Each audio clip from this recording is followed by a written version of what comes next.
Ik viens no mums krīzes situācijās reaģē pa savam, taču tad, kad tas skar daudzus, savas emocijas ir jāliek malā, jāpieņem svarīgi lēmumi un jāķeras pie darba. 2023. gada augustā mani, tāpat kā daudzus citus jaunpilniekus, pārsteidza Lielgraudu krusa. Pamatīgi cieta ne tikai Jaunpils pils, bet arī mājasaimniecības, pašvaldības infrastruktūra, kultūra vēsturiskie objekti un daudz jaunpilnieku auto.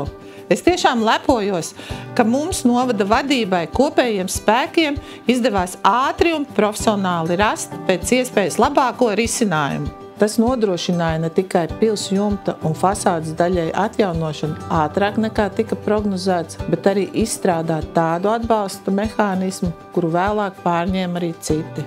Pēdējo gadu laikā šī nav bijusi vienīgā krīzes situācija, un katru reizi mums ir izdevies rast labāko risinājumu iedzīvotājiem.